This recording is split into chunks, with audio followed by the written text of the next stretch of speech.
trouble. Ooh, that's Danica Patrick and Michael McDowell. Oh, man, she's torn up pretty bad. We're driving on the ramp you can here. And that's his second wreck today for Michael. We saw him spin on the straightaway there and get into the wall, and now it looks like he's had another issue and collected Danica Patrick.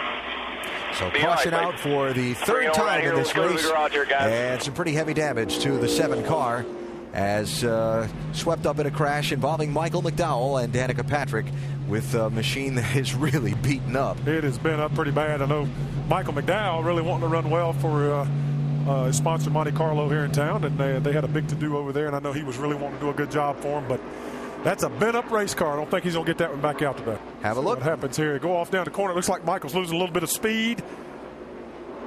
She runs in there pretty snug on him. She said he turned down, but it looked to me like she ran in there, and there just wasn't enough room. I think she slid up just a little bit and got into the left rear of Michael.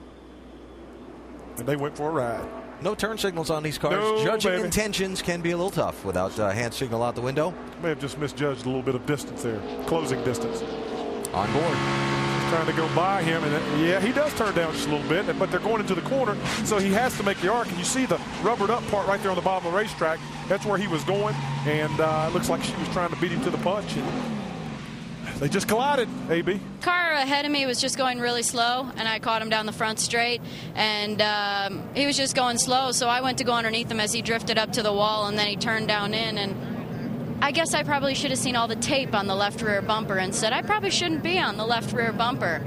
But sure enough, he turned down and took us both out. So what are you going to do? You know, it's a real bummer because I was really hooked up out there after we got new tires back on it, and you know, we were probably one of the quicker cars on the track because we had just stickered up, and I felt good. And you know, Kevin Harvick was great actually, leading the race. He's telling me to go up high with him, so you know that was cool, and I was able to run up high and feel that line out because you know, because he was giving me the finger out the window. So you know, that's really cool to see that because the guy's leading the race and he's taking time to help me out. So.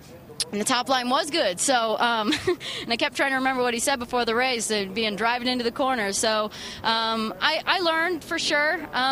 We had a good car, we really did, and I said that when earlier we have a better car than where we qualified, and unfortunately we just got caught in a bad situation with a driver that wasn't looking and probably a spotter that wasn't calling.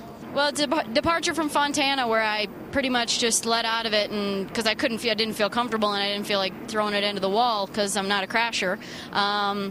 It felt good, making passes from the beginning. The only little hiccup really was on that first restart, I think, when there was the line stopped up, and I wasn't sure what the rules were about passing before the start-finish line, but I could have passed to the right, so I could have saved myself some spots there. But all in all, I was having fun out there, so it's just a shame that we got taken out.